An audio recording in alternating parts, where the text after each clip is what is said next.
Assalamualaikum warahmatullahi wabarakatuh.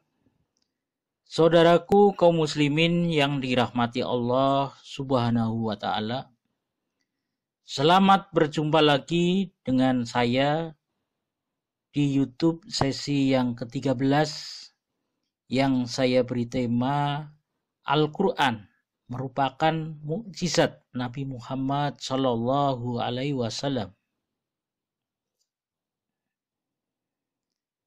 Saudaraku kaum muslimin yang dirahmati Allah Subhanahu wa taala, pengertian Al-Qur'an menurut bahasa ada di dalam surat Al-Qiyamah ayat 17. Allah Subhanahu wa taala berfirman yang artinya sesungguhnya kamilah yang bertanggung jawab untuk mengumpulkan di dadamu dan menetapkan bacaannya pada lisanmu. Sedangkan di dalam surat Al-Qiyamah ayat 18, Allah Subhanahu wa taala berfirman yang artinya jika Jibril telah menyelesaikan bacaannya, maka diamlah untuk mendengar bacaannya dan perhatikanlah. Pengertian Al-Qur'an menurut istilah dalam Al-Qur'an dapat diartikan sebagai kalam Allah Subhanahu wa taala yang diturunkan kepada Nabi Muhammad sallallahu alaihi wasallam, dijadikan sebagai satu mukjizat. Hal ini juga disampaikan dengan jalan mutawatir dari Allah Subhanahu wa taala dan diantarkan langsung dengan bantuan dari perantara malaikat Jibril. Pengertian Al-Qur'an menurut para ahli, yang pertama menurut Dr. Subhi As-Salih, Al-Qur'an yaitu firman Allah Subhanahu wa taala yang merupakan mukjizat yang diturunkan kepada Nabi Muhammad sallallahu alaihi wasallam, ditulis dalam mushaf dan diriwayatkan oleh mutawatir serta dibagikan adalah termasuk ibadah.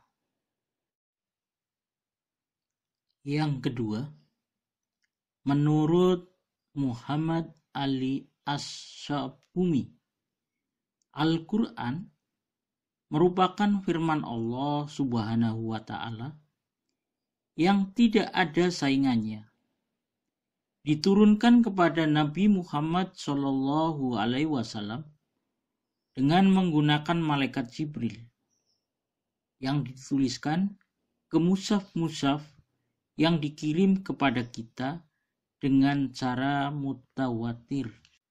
Menurut Syekh Muhammad Khudori Baik, Al-Qur'an adalah firman Allah Subhanahu wa taala yang berbahasa Arab, diturunkan kepada Nabi Muhammad sallallahu alaihi wasallam untuk dipahami isinya, disampaikan kepada kita dengan cara mutawatir.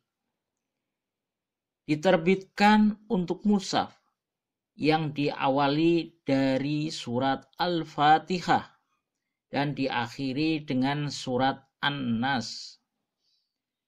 Al-Qur'an difirmankan langsung oleh Allah kepada Nabi Muhammad melalui malaikat Jibril berangsur-angsur selama 22 tahun, 2 bulan, dan 22 hari atau rata-rata selama 23 tahun dimulai sejak tanggal 17 Ramadan saat Nabi Muhammad berumur 40 tahun hingga wafat pada tahun 632. Penyusunan kembali Al-Qur'an diprakarsai oleh Khalifah Abu Bakar As-Siddiq atas usulan dari Umar bin Khattab dengan persetujuan para sahabat senior. Ada beberapa nama Al-Quran yang paling populer dan paling banyak digunakan di masyarakat adalah yang pertama, Al-Quran. Salah satu ayat Al-Quran yang menyebutkan nama ini adalah surat Al-Baqarah ayat 185.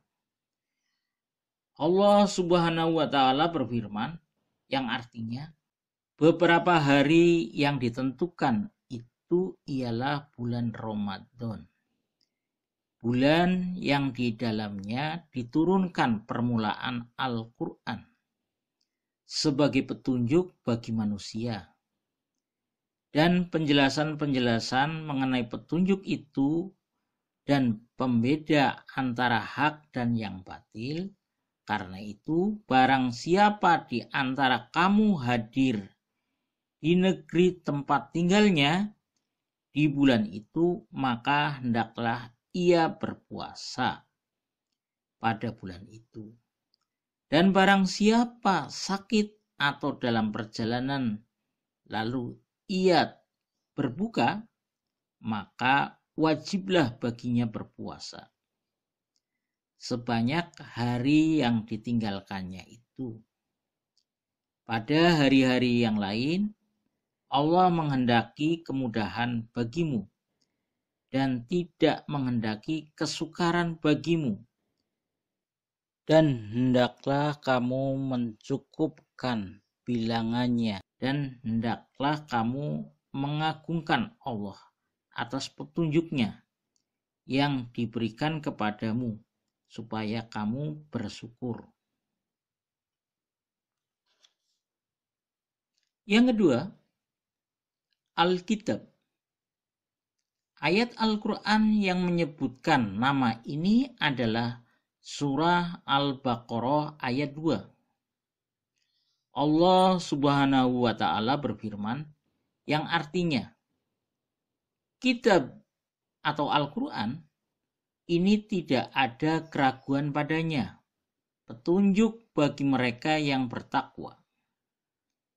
Dan surah Ali Imran ayat 3, Allah Subhanahu wa Ta'ala